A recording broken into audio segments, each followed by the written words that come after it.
Bueno, ahora vamos a tener al señor procurador del Estado Táchira, doctor en ciencias políticas, internacionalista, conocedor de estos temas, quien nos va a hablar de Esequibo, epicentro geopolítico de América Latina y el Caribe. Adelante.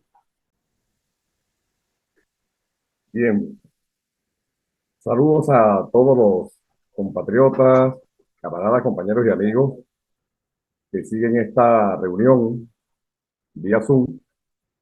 Saludo obviamente a los organizadores, al compatriota profesor Hugo Moller, equipo, y a los compatriotas, compañeros, colegas que aquí están participando, en particular pues a mi amigo y camarada profesor Eddie Lugo, con el cual compartimos muchos de estos temas, ¿no? Bueno, la primera consideración que quiero hacer es que estos asuntos fronterizos, estos asuntos de delimitación, se han presentado muchísimo en la historia de la humanidad. Uno recuerda, por ejemplo, la famosa guerra de los 100 años, que culminó con los famosos tratados de Westfalia, y después la guerra de los 30 años, donde estuvieron involucrados muchos países de Europa, el Reino de España, el Reino de Inglaterra, obviamente el Reino de Francia, los Países Bajos, y fueron procesos de negociación largos, combinados con operaciones militares y de guerra muy crueles, muy cruentas, muy sangrientas, ¿no?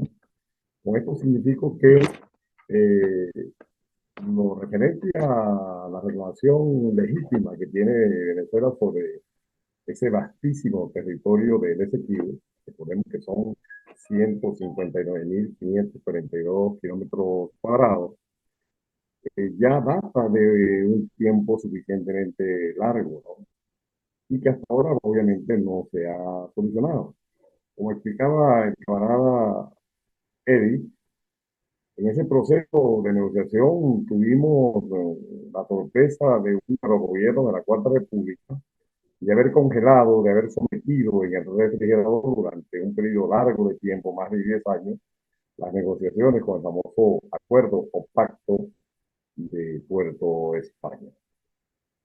Bien, dicho esto, uno puede agregar también otro ejemplo importante, ¿no? Veía anoche, preparando los temas de esta conversación, de cómo luego de pasar un tiempo muy largo, a través de un proceso de negociación que se pactó para 100 años entre el Reino de Inglaterra y la República China, las posesiones de Hong Kong y de Macao.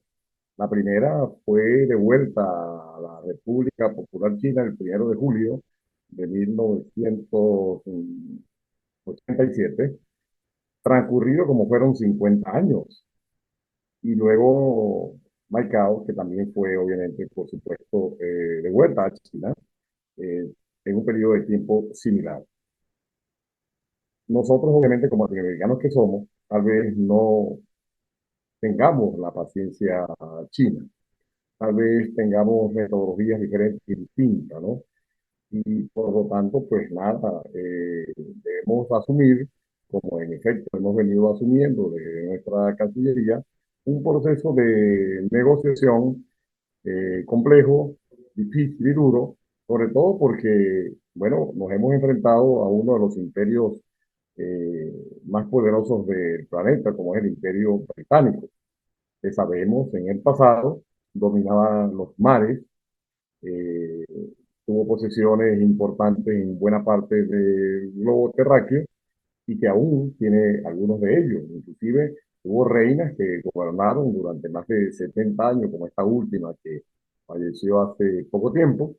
Y a eso obviamente Venezuela, un pequeño país en extensión, pero un gran país en lo espiritual, en lo ético y en lo moral, y también, por supuesto, en la tenencia de inmensos recursos que tiene y posee, ha tenido que hacer frente a este tipo de reclamaciones con ese imperio.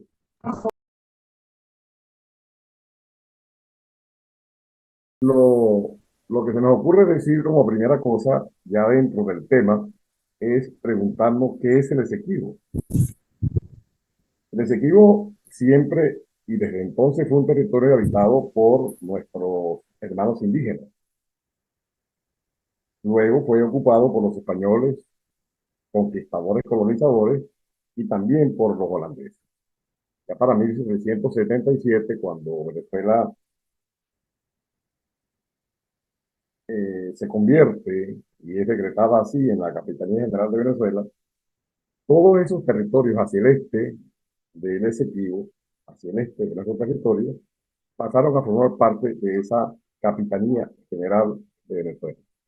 Desde entonces y hasta esta fecha, nosotros hemos basado nuestra reclamación en lo que es el principio de uti possidetis iuris, es decir, en todo lo que poseíamos, lo continuaremos poseyendo, toda vez que este principio, este aforismo incluso jurídico, que viene del derecho romano, aplica plenamente para nosotros. Finalmente, hay que decir también que Esequibo es un río inmenso, es un río con un caudal extraordinario eh, de, de agua dulce. Es obviamente un río que tiene un recorrido de más de 1000 kilómetros de extensión, que va pasando por selvas, por sabanas, hasta que desemboca en el océano Atlántico. Como bien dijo el compañero Eddie, citando a el poeta venezolano Andrés Eloy Blanco, Venezuela ha perdido, y esa afirmación la produjo él en el año 1941, una quinta parte de su territorio sin que se hubiese disparado un solo tiro. Y explica nuestro poeta que eso fue gracias y producto a la serie de gobiernos entreguistas que hemos tenido de esta oligarquía cipaya que en connivencias con gobiernos extranjeros, pues ha entregado buena parte del territorio que teníamos para cuando éramos Capitanía General de Venezuela. En 1800, porque estábamos aquí ya listos, ¿no? Para continuar conversando con ustedes. Cuando se cayó hubo el bajón de luz, eh, creo que hablábamos un poco acerca de lo que había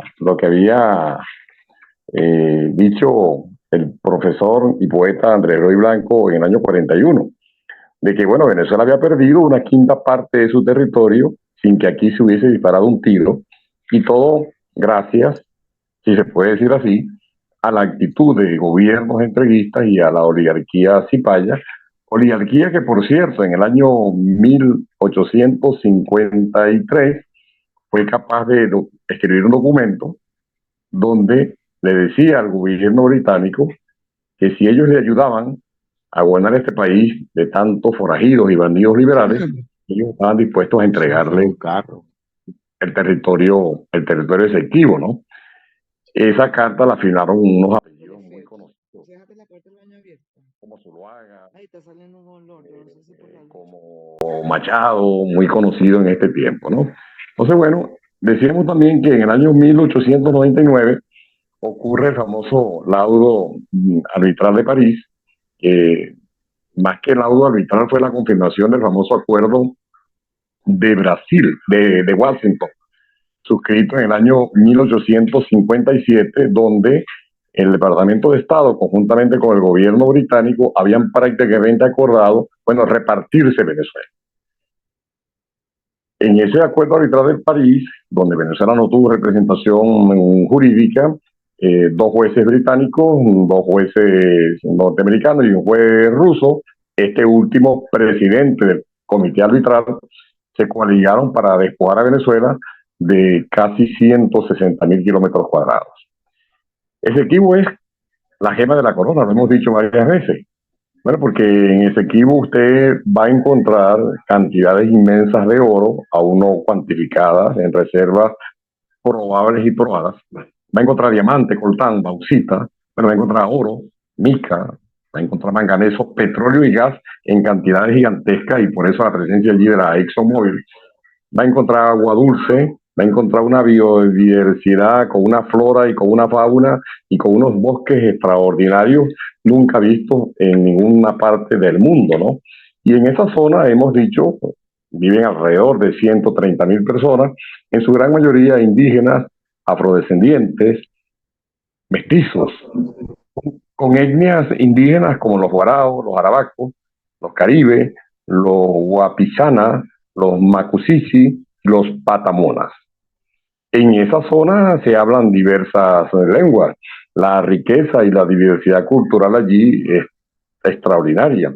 Allí se tiene el idioma inglés como oficial, allí también se habla el criollo guyanés, se habla el español, el portugués y por supuesto las lenguas de nuestros compatriotas indígenas. Entrando más de manera particular en las ideas que quería compartir con ustedes, compatriotas, decimos que América Latina no es patio trasero de imperio alguno. Como se recordará, desde 1823, cuando el presidente James Monroe con su secretario John Quincy Adams escriben el famoso memorándum que se convierte en lo que se ha conocido como la doctrina Monroe, la expresión del llamado destino manifiesto de que América para los americanos. Bueno, ellos nos han tratado a nosotros, desde el Río Grande hasta la Patagonia, como que fuéramos su patio trasero. Invocando esa teoría, bueno, nos han sojuzgado, nos han dominado, nos han intervenido, han derribado gobiernos, han impuesto gobiernos títeres. Recordamos cómo derrocaron al camarada presidente mártir Salvador Allende, bueno, cómo habían acabado primero con Joao Goulart, y así con muchos gobiernos de América Latina y del Caribe, ¿no? Ante eso, bueno, obviamente los pueblos de América Latina y del Caribe hemos protestado, nos hemos levantado de manera larga y por eso decimos que no somos patio trasero de imperio alguno. De allí que cuando hombres como Vladimir Acosta, por ejemplo, en su libro extraordinario En las entrañas del monstruo, es un libro que recomiendo mucho a mis alumnos porque desde allí uno puede entender y comprender de cómo el imperio norteamericano ha envilecido de manera cruel y criminal sus actuaciones para con los pueblos de América Latina. Por eso, ante la presencia de la ExxonMobil allí, en esa zona no delimitada aún, es decir, zona en reclamación y recuperación por Venezuela, nosotros decimos con mucha fuerza, fuera las transnacionales del Esequibo. Y las transnacionales están allí porque, como bien lo ha dicho nuestro camarada presidente Nicolás Maduro Moro, Guyana, lamentable y tristemente, se ha convertido en una especie de empleado más en la nómina de la ExxonMobil.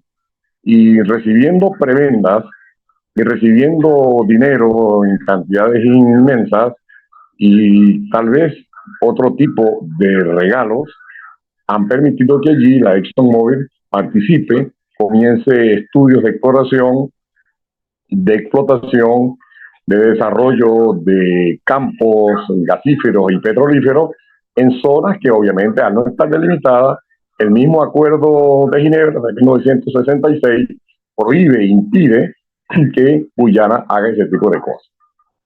En eso de nosotros decir que obviamente no somos patio trasero de nadie, también decimos que América Latina y el Caribe es una zona o territorio de paz, como lo declaró las Naciones Unidas cuando dijo que América Latina y el Caribe era una zona desmilitarizada y desnuclearizada, y que por tanto perfectamente esa zona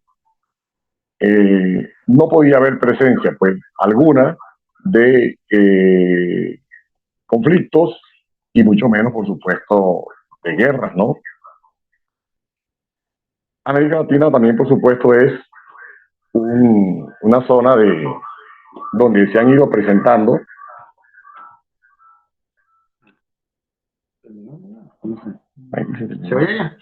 se han ido presentando en los últimos años una serie de gobiernos progresistas, democráticos, revolucionarios, socialistas. Es el caso, por ejemplo, del gobierno recientemente instaurado en Colombia del presidente Gustavo Petro, el presidente Andrés Manuel López Obrador en el Brasil, el gobierno del presidente Lula en Brasil, de Arce Cotacora en Bolivia, de Joao Goncalves en las Granadinas, aquí mismo en nuestro Caribe, bueno, y por supuesto de nuestro camarada, compatriota, compañero, presidente obrero Nicolás Maduro Moros, que son expresión clara y determinante de una voz, de un empuje importante en mantener a América Latina como espacio geopolítico, geoestratégico como espacio vital, por supuesto, fuera de cualquier tipo de conflicto. Por eso, Venezuela, en los últimos 24 años, compatriotas, ustedes lo saben, se ha convertido en una nación libertaria, con un gobierno revolucionario, socialista, antiimperialista y profundamente chavista, como suelen decir nuestros militares.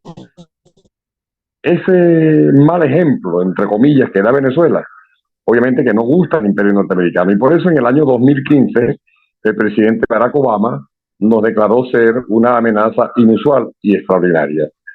Inusual porque no hacemos lo que nos ordenan, inusual porque somos rebeldes, inusual porque nos oponemos a cualquier política de intervención y de sometimiento. Y bueno, y extraordinaria porque la revolución bolivariana irradia sus efectos políticos, geopolíticos, culturales, educativos, ambientales, sociales, para toda América Latina y el Caribe y mucho más allá. De allí que cuando se firma en Ginebra en 1966 el acuerdo que lleva ese nombre, bueno, se abre para nuestro país la posibilidad de reaperturar lo que con el gobierno, con el laudo de París nos habían impedido, es decir, las negociaciones para rescatar nuestro territorio Esequibo, en el cual tenemos títulos, en el cual tenemos inclusive, y esto se dice muy poco, compatriotas, actos posesorios. Creo que hoy lo preguntaba alguien en el chat que tenemos, porque en los años 50 allí se hizo una penetración. En el gobierno del general Marcos Pérez Jiménez se intentó una penetración allí. En los años 60 inclusive, el coronel Pompeyo Torrealba, en los actos del Roponini, donde hubo una verdadera rebelión popular de los indígenas, con una lideresa que estuvo al frente. Esa lideresa inclusive tuvo que huir a Venezuela para evitar que la asesinaran. Y luego esa compatriota se fue del país y murió en Estados Unidos, habiendo dejado toda una enseñanza de lealtad, de patriotismo, de consecuencia. Esa mujer llamó a que incorporáramos a los esequibanos, a que les diéramos cédulas, a que les diéramos partida de nacimiento, a que estableciéramos escuelas y hospitales, a que abriéramos carreteras Mami, aquí inclusive. está la reunión. ¿No va a escuchar? En los años 50 y en los años 60, Aquel que hace escándalo. hay que volverlo a hacer. No, Tal vez, en este ejemplo que coloqué al principio de esta conversación, de cómo China logró recuperar Hong Kong y prontamente, creo, también China va a recuperar Taiwán, puede ser un ejemplo para que en el largo plazo nosotros podamos sentir que todos esos 160.000 kilómetros cuadrados al este de nuestra Guayana formen parte efectiva, como siempre lo fueron, del territorio venezolano. Por eso nosotros decimos en esa consigna que se ha hecho colectiva en todo el país y que brota de las gargantas de los venezolanas y venezolanos, que el Esequibo es nuestro y que toca recuperarlo. Para recuperarlo, por supuesto, toca movilizarnos, toca organizarnos, toca no permitir dejar caer el ánimo y el entusiasmo que se ha levantado en los últimos tiempos, ¿no? Toca pues enseñar a nuestras presentes y futuras generaciones, toca enseñar a nuestros jóvenes, a nuestros niños, la importancia de que Venezuela pueda contar en su mapa, en su territorio, en su política, en su cultura, en su estructura administrativa e institucional a este territorio que siempre fue parte de los venezolanos desde cuando fuimos la Capitanía General de Venezuela. Esto obviamente que como conclusión permite señalar y decir la importancia geopolítica que tiene para América Latina y el Caribe el Esequibo. Bueno, por ahí entran las mercaderías, por ahí entran los barcos. Ustedes deben saber que en la Segunda Guerra Mundial el gobierno alemán estuvo a punto de tomar esa zona. Incluso hizo ofrecimientos de compra de la isla de Margarita y Coche para establecer una base militar que impidiera que los barcos de las fuerzas aliadas vinieran a abastecerse de combustible y derivados del petróleo en nuestro país. Bueno, el Esequibo es la salida hacia el Atlántico y la comunicación directa con nuestro continente hermano África. en esta última gira que hizo el camarada presidente Maduro, donde aperturó ya los vuelos directos entre Caracas y Argelia. Bueno, ahora no tenemos que ir a París, ahora volamos directo, casi que de manera horizontal, y le caemos al norte del África, allí donde está Libia, allí donde está el Magreb, allí donde está Argelia, y de esa manera nos unimos con Egipto, nos unimos inclusive con Asia, nos unimos con Turquía, con el Estambul, de una manera bien directa, ¿no? La importancia entonces geopolítica y geoestratégica hacia el sur es innegable. Desde aquí nosotros podemos desparramarnos, bajar hacia Argentina, irnos a Bolivia, irnos al Ecuador, irnos a Chile, y todo eso parte, por supuesto, de esta ventana estratégica que tiene Venezuela y que obviamente, por supuesto, es este territorio nuestro. Con esto, bueno, concluyo, hermano, las cosas que tenía que conversar con ustedes. Agradecido por la atención. Un gran abrazo a todas y a todos.